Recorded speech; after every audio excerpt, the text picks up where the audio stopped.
Chapter 7. Saturday morning had arrived and Tommy was playing football for the school. A top of the table clash with the winners winning the league.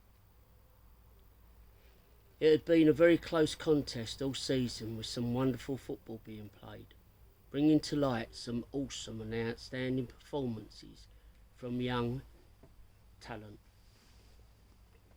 This in turn created media cover for the schools and district sides, and on many occasions there would be a posse of talent scouts who would recommend the young boys to professional clubs. Tommy's mum and dad and the two girls stood on the touchline. It was a grey morning, cold and rainy, the wind biting, not the best conditions for a football match. Tommy never managed to score in this game, but they won 3-0. However, he created all 3 goals and controlled the game from the middle of the park. He was everywhere. His mum and dad and Louise and Sophie were going crazy. Ecstatic. It was obvious who he belonged to. Directly after the game, while they were waiting for Tommy, who was in the changing room, Mr. Jackson was approached by 4 separate individuals, all claiming to be scouts for big clubs. This never impressed Tommy Senior. He said very politely, "Tommy's 13 years of age.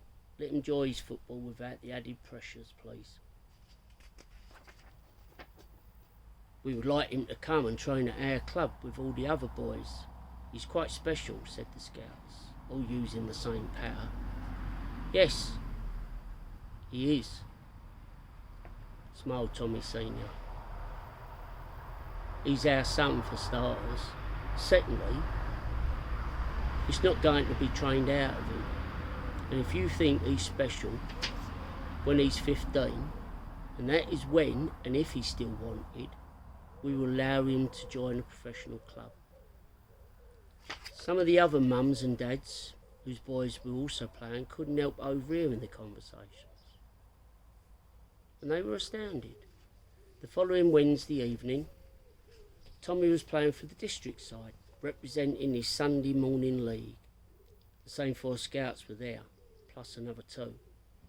They won 2-0. And Tommy scored both goals and won man of the match. It was a full house.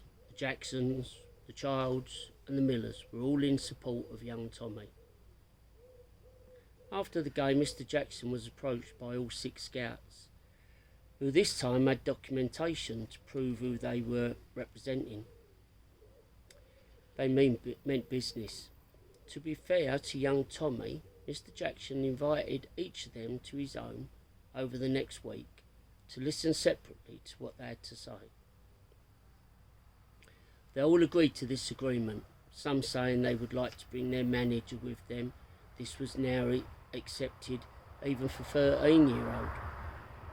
Arrangements were made over the next 3 days by telephone between Mr. Jackson and the club's managers, who had been advised of the situation by their scouts.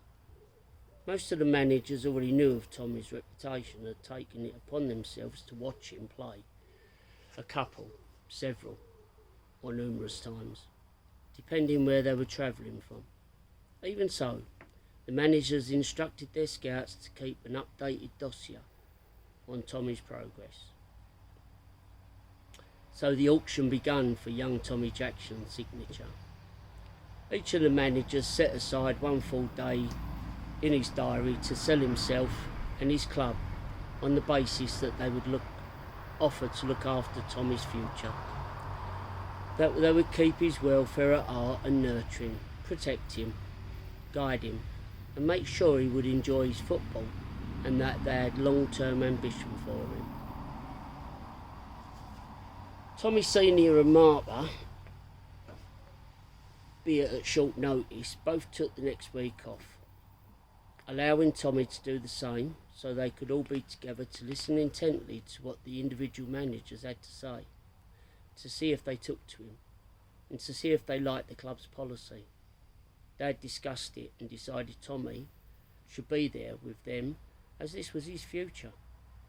Over the next 6 days, managers from the 5 top clubs in England arrived, the manager from the club the family supported, which it has to be said isn't considered a top club, an underachiever in its history, was placed last on the appointments list.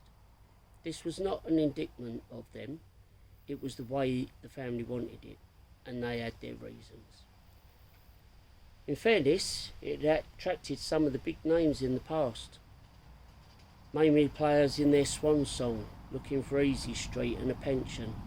It did, however, have a great reputation for its youth policy and had produced a wealth of talent over the years.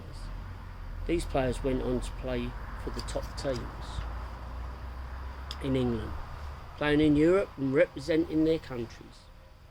Sadly, though, it had also become known as a selling club.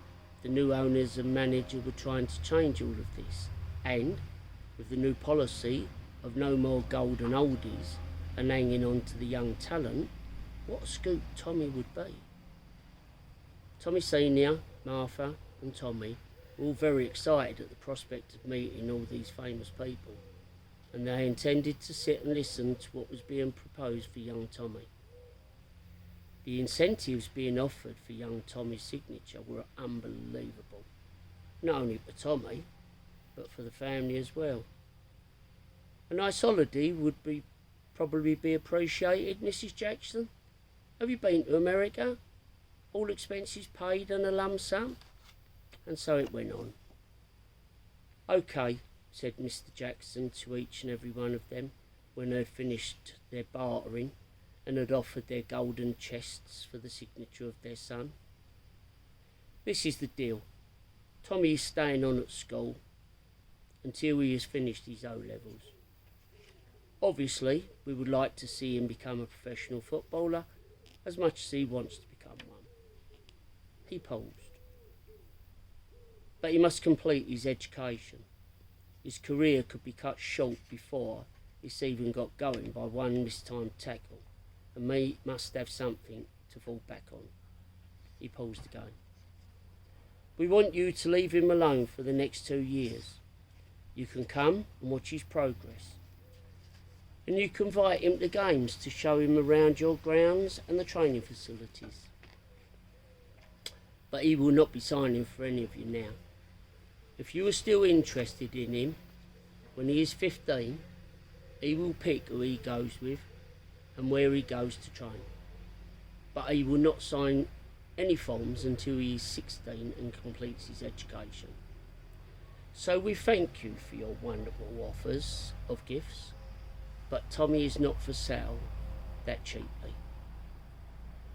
We don't mind you phoning to see how he is doing or keeping in touch, but if you persist in pestering him or us, I will personally make certain he will never be joining any of your clubs. Mr. Jackson, if you allow Tommy to join us, we will make sure he completes his education. Let him come to us and we'll look after him, and of course, he'll be very grateful to yourself and Mrs. Jackson. The Patter's the same, said Tommy Senior to Martha.